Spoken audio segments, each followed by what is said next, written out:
So South Carolina, LSU, one of the biggest games of the college football weekend. And we're going to preview this game from the quarterback perspective. We're going to talk about each quarterback, what each quarterback needs to do, and talk about 3 or 4 keys for each quarterback for them to have success against the opposing defense. We're also going to talk about each defense. We're going to talk about South Carolina's defense and what they do well and the kind of threat they pose. And we'll also talk about LSU's defense. So it'll be a big preview, but just from the quarterback perspective and the defensive perspective as it relates to the pass rush and the coverage of the DBs, right? So we're going to talk about each quarterback, each defense. I'm going to watch some film over each quarterback and each defense as well to kind of demonstrate what we are talking about. The film is going to be broadcast footage. I don't have all 22 yet for these teams. So take it with a grain of salt with the film. I do apologize, not the best footage, but it does a good job getting the point across. All right. So with that said, let's go ahead and talk about South Carolina's defense. Let's preview the South Carolina defense, then talk about the keys for LSU quarterback Garrett Nussmeier. Right. So the South Carolina defense, 2 games in the season so far, and the one thing that comes to mind, the one theme, the one common attribute that they've been able to do in both games is pressure.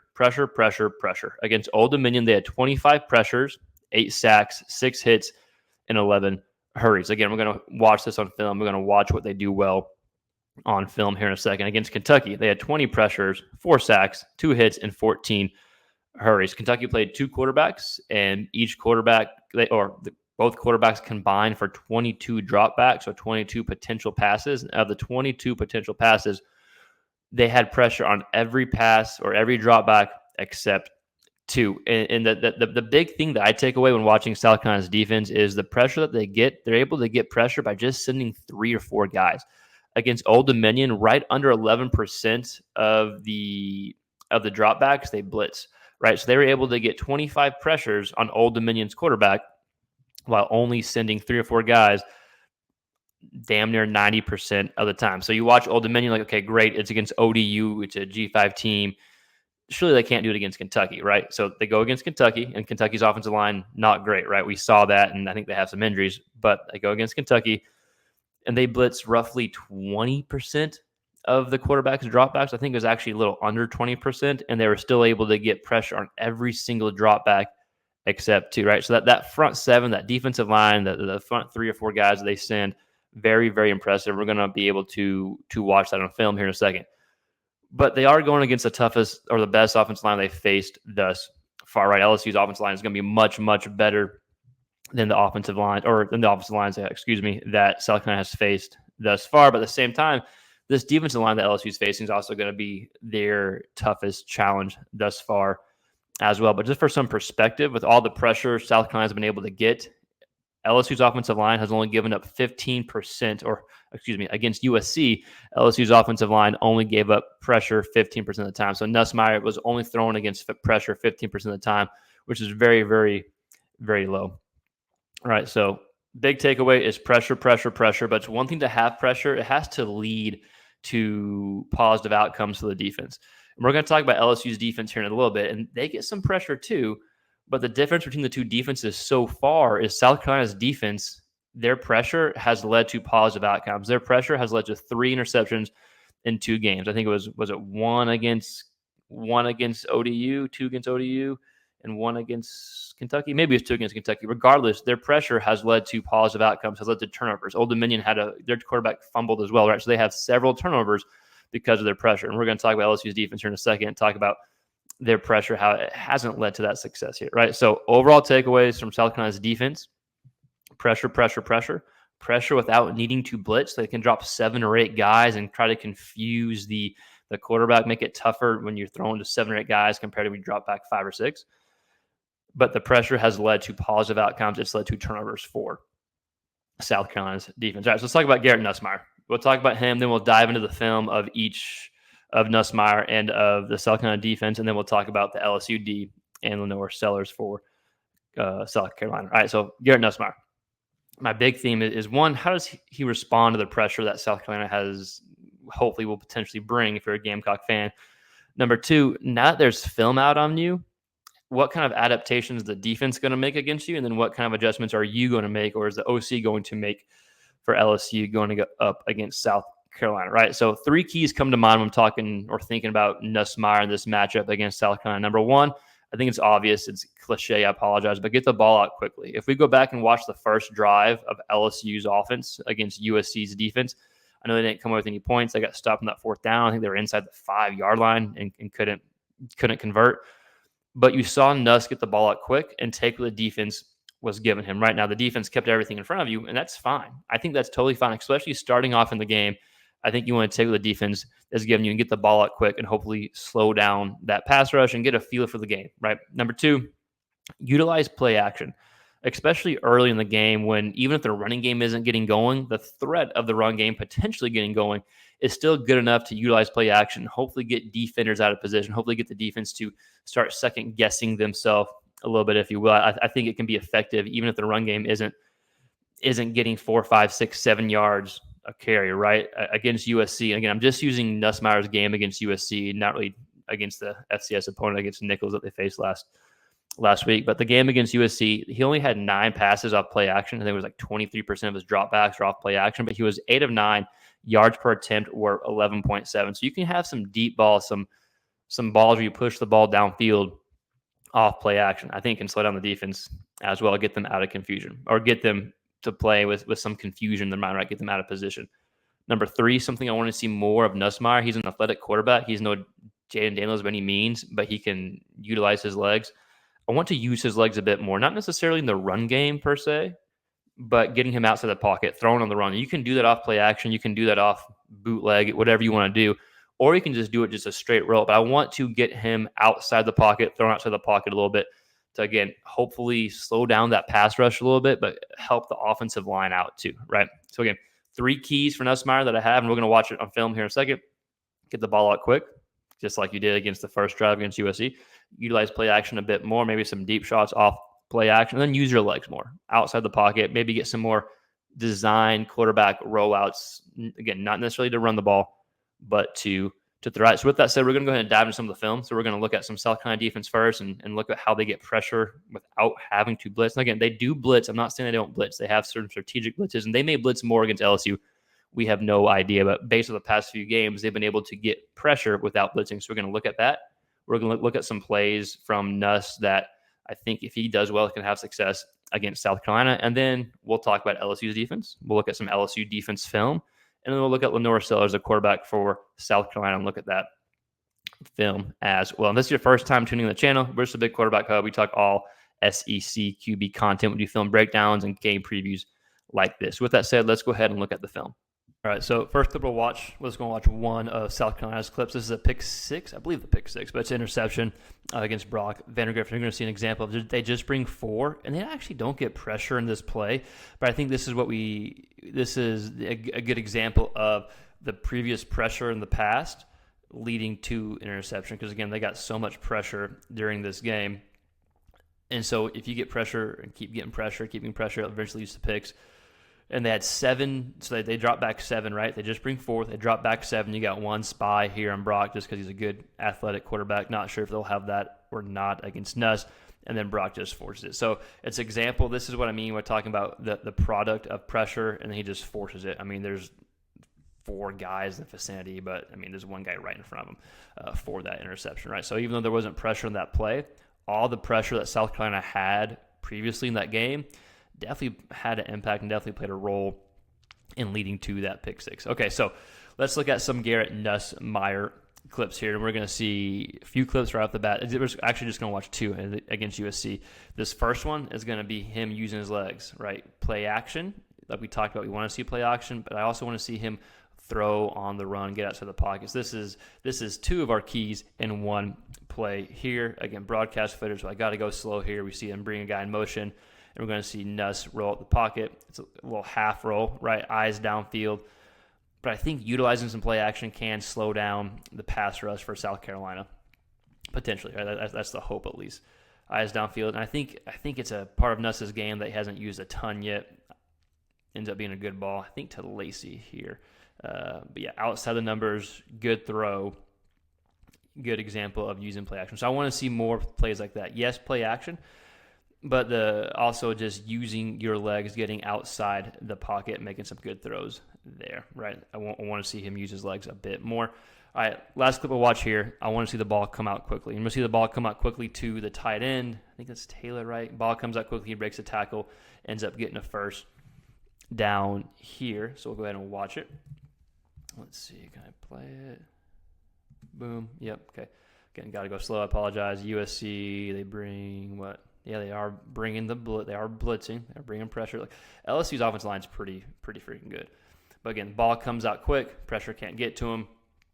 We're going to see a tight end at the bottom of the screen catch it and run upfield for a first down here. So just to kind of recap, Garrett Nussmeier, I want to see the ball come out quickly. Both these plays were the first drive against USC. So I want to see the ball come out quickly. I want to see if you can slow down the pass rush by getting the ball out quickly. Number 2, I want to see some play action throws. We saw one play action in the previous play. I want to see some play action throws where you're pushing the ball downfield, and trying to get the defense out of position. Like we said, Nuss had a good game against USC off play action, so I want to see it a bit more. Then number 3, utilize your legs, get outside the pocket, throw outside the pocket some to help slow down this pass rush here. Right. So this is all the film we're going to watch. Again, just a few clips just to kind of get our example across. So we'll go ahead and keep on with this game preview. All right, so just a few clips of the South Carolina defense and of the LSU quarterback of Garrett Nussmeier. Again, broadcast footage, I do apologize, but does a good job just demonstrating what we talked about in the beginning of the video. All right, so let's go ahead and move on to LSU's defense. Let's talk about what LSU's defense has done in the past and what they've shown, some areas that they've done well. And let's talk about LaNorris Sellers and how you can attack this LSU defense, the 3 keys. So just like we talked about with Nussmeier, we have a few keys for Sellers to have success against LSU's defense. And this, like we talked about with South Carolina's defense, we're going to look at what LSU has done in the first 2 games, primarily just actually game 1 against USC. Because again, the Nicholls State, I know they gave up 21 points against Nicholls. So we'll talk about that a little bit because that's not great to see against the FCS opponent, but still, sometimes you can overlook teams. All right, so with that said, let's talk about LSU's defense and what they've shown so far. So like South Carolina's defense, LSU's D gets pressure too. Now, it's a little bit different than South Carolina's defense, where LSU's blitzing nearly half the time, at least against Miller Moss and USC. 46% of Miller Moss's dropbacks, LSU is blitzing. So they were able to get decent pressure. I think 16 total pressures out of Miller Moss's 38, 39 dropbacks, whatever it was. So again, not nearly as much as South Carolina's defense so far, but still they were able to get pressure enough that they like to blitz. They like to be aggressive, except that last drive against USC, right? If you're an LSU fan, you remember that. But with that said, they were able to get pressure on 38% of Miller Moss's dropbacks, which is a pretty high amount. So LSU can get pressure on the quarterback. 2, they have the talent up front. Again, they get pressure differently than South Carolina. South Carolina hasn't blitzed a ton and has gotten a lot of pressure. LSU's defense has blitzed to get pressure. Again, like we talked about with South Carolina's defense, LSU could completely change this against South Carolina, but so far they've been blitzing a fair amount. Now, where their biggest question mark is, and maybe where you can potentially have success if you're LaNorris Sellers and South Carolina, is their secondary. I think their secondary has the biggest question mark so far. Miller Moss was 10 of 13 for 119 yards, 9.2 yards per attempt when he was under pressure. So he had a hell of a game when he was under pressure. Usually those numbers are not nearly as good. For some context, Brock Vandergrift was 1 of 6 against South Carolina when he was under pressure. A good game, maybe 5 of 11 for 91 yards and no touchdowns, no interceptions. That may be a good game when you're under pressure, under duress, right? So Miller Moss had a heck of a game when under pressure. So what does that tell me? Where it tells me there's some potential holes in LSU secondary, maybe, right? Maybe that's where I can take my shots. Maybe I can try to expose some of the DBs here if I'm LaNorris Sellers, if I'm South Carolina's offense. And like we talked about with South Carolina, their pressure led to positive outcomes to the defense. 3 interceptions, at least 1 forced fumble that South Carolina was able to pick up. But LSU has 0 interceptions so far in the secondary. So their pressure, while it's led to maybe some more 3rd and longs or some balls being thrown away, it hasn't led to any turnovers yet, right? So just going off USC, I think we can expect, or going off the game against USC, I think we can expect LSU's defense to blitz, and hopefully they can get there quickly. If you're an LSU fan or if you're an LSU defense, you're hoping you can get to the quarterback quickly. You can disrupt the quarterback only making his 3rd career start. and you can protect their DBs a little bit, or that their DBs, if you're LSU, your DBs start making some plays on these balls, these contested throws, right? So again, they haven't had an interception yet. It's coming at some point. And so if you're LSU, you hope this pressure can lead to some picks and that your DBs can take a step up this game against South Carolina, right? So if I'm LaNorris Sellers, what's my theme? How do I attack a defense that has gotten some good pressure? They have utilized the blitz, but their DBs haven't had any takeaways yet, right? Now, again, the guys are getting better every game. So maybe this is where it clicks for LSU's DBs. Maybe not, right? But what's the theme for LaNorris Sellers? Well, number one is, can you continue to develop? Can you take the next step? Can you build off the positive game you had against Kentucky? Again, there's a lot of questions about South Carolina's offense, and it wasn't like they looked great against Kentucky by any means, but you saw LaNorris Sellers take some steps. You saw LaNorris Sellers make some throws in the pocket and outside the pocket as well, right? So you saw some positivity from LaNorris Sellers. So can he take the next step? You don't want to be the quarterback that gives LSU's DBs confidence, right? You don't want to be the guy that throws them some interceptions. His pick against Kentucky, when we'll look at that pick here in a second, we're going to look at some film. His pick against Kentucky, it was the right read. You're going to notice he just waited way too long to throw the ball. And by the time he threw the ball, the defense was able to cover the receiver. So you want to make sure you're on time with your throws, right? So we're going to look at that here in a second. But key number one, if I'm LaNorris Sellers, which obviously I'm not, but if I'm the OC and I'm trying to put Sellers in a good position, use your legs. I want to utilize you in the run game, but also throw outside the pocket. You're going to look at some of the throws that Sellers got comfortable with. He was outside the pocket, using his legs, rolling out. Some was by design, and some was just him escaping. We're going to look at two or three different plays of Sellers using his legs, throwing the ball on the run. Number two, be on time with your throw. Again, we're going to watch the interception here in a second. He just wasn't on time. So be on time with your throws. And number three, I want to take some shots downfield. Challenge LSU's DBs. If you think your receivers are better than the DBs, like if you think that the DBs are the problem, which they may or may not be a problem, maybe they just don't have any picks yet.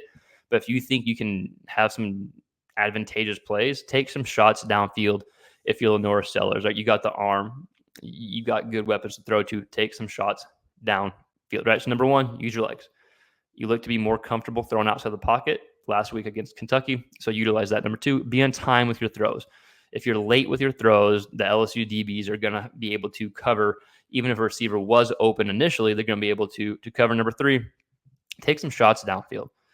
Try to expose that defense if you think you can, right? And then just to spread the field and try to maybe slow down them blitzing a little bit, because they're going to try to confuse you. Just like South Carolina is going to try to confuse Nussmeier, LSU's defense is going to try to confuse LaNorris. So I think LSU's defense is much, much improved from last year. I really, really do. The only question is the secondary, right? So far this season. Okay, so with that said, let's go ahead and watch the film. We're going to watch a few clips of LSU's defense and what they've done well, and we're going to look at the USC game. And then we're going to watch LaNorris Sellers, what plays we want to see. I'll show that interception too, so we can talk about the importance of being on time. Again, if this is your first time tuning in, like, share, subscribe. We're just a big SEC quarterback hub. We talk all things SEC quarterbacks, from these game previews to some film breakdowns. And again, this film is broadcast footage, so we've got to go a bit slower. So I do apologize for that. It's not the best quality, but I think it does a decent job getting the point across. So with that said, let's go ahead and dive into the film. All right, so we're just going to watch one clip of LSU's defense here. Again, broadcast footage, got to slow it down. I do apologize for the inconvenience, but it does a good job still demonstrating what we're trying to get the point across, right? So you got to see LSU brings pressure here. They blitz. We talked about LSU blitzing nearly 50% of Miller Moss's dropbacks, but the problem was they weren't able to lead to interceptions and turnovers like South Carolina's defense was able to do, right? So here's an example of LSU's defense. They plan, here we go. So LSU's bringing pressure here. They do a good job picking it up, but they do get some pressure in Moss, but Moss takes a shot downfield. So this is what I want to see from Sellers, taking some shots downfield. One, to challenge LSU's DBs, see who's better, right? Two, maybe you get some PIs as well. There are several PIs from LSU's DBs against USC. And I could have shown several clips of USC's receivers making plays on LSU's DBs, but just chose to show this one, right? But it shows LSU blitzing. It shows what LSU, I think, will potentially do against Sellers. And then if you're Sellers, maybe taking some shots deep here. Try to get a flag, but try to get a completion as well, obviously. All right, so let's look at Sellers. Again, LSU's defense bringing pressure. That wasn't the problem. It was leading to positivity. All right, so let's move myself out of the way here.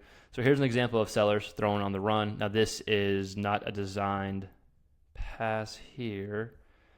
Let's see, yeah, this is just Sellers escaping the pocket from pressure. I know he's out of the screen, but you can kind of see this is where the free runner comes. But there were several design rollouts from Sellers that maybe I should have used instead. But still, this does a good job showing Sellers comfortable throwing on the run. The receiver's wide open. But I do want to see more throws. I mean, I just think Sellers is much better on the run right now. He did show some good throws from the pocket that I think he's developing, but get him comfortable. These type of throws, I know he escaped, but get some design rollouts for Sellers to throw outside the pocket on the run. And this next clip is going to be Sellers' interception. So let's move here. And this is the importance of timing. Be on time with your receivers. Don't give LSU's DBs a reason to get excited. Don't be the first quarterback to give them the interception this year or multiple, right? If you do, whatever, shrug it off and keep chugging. So we're going to see this receiver actually becomes open fairly quickly. Again, we don't know the reads. We don't know who he was supposed to throw to. So maybe he's not supposed to throw to this receiver getting open. Again, not in those meetings. But regardless, you got to throw on time. And this right here, you can kind of see he gets open. Sellers just waits too long to throw the ball. He is open, that pocket, middle of the field. Boom, you can throw there. There's a few different type of throws you can make in that throw. Again, we don't know the read, what he's supposed to be reading. Then when he comes to him, he sits down. He's open right here still, right? So you're open right there. And then he just waits a little too long. Again, now he's covered. You got that backer right here, and then you got the safety here. It ends up being just like an overthrow, I believe, that leads to interception. But again, the importance of timing, I think here, yeah, just a little high there, right? But if he throws earlier, the receiver's open, right? Again, we don't know the read, so maybe I shouldn't be using this clip, but I still think hammering home the importance of being on time on your throws. All right, so if you're Sellers, you want to utilize your legs, you want to challenge the DBs, and then be on time with your throws. If you're a Gamecock fan, LSU fan, whatever it may be, let me know your thoughts in the comments below, what you think about this game. And if you're a South Carolina fan, let me know your thoughts about what you think Sellers needs to do, to have success and to continue to develop against LSU's defense and as a quarterback. Again, like, share, subscribe if you're an SEC QB fan. That does help the channel grow, and keep following us along. We'll see you next time. Peace.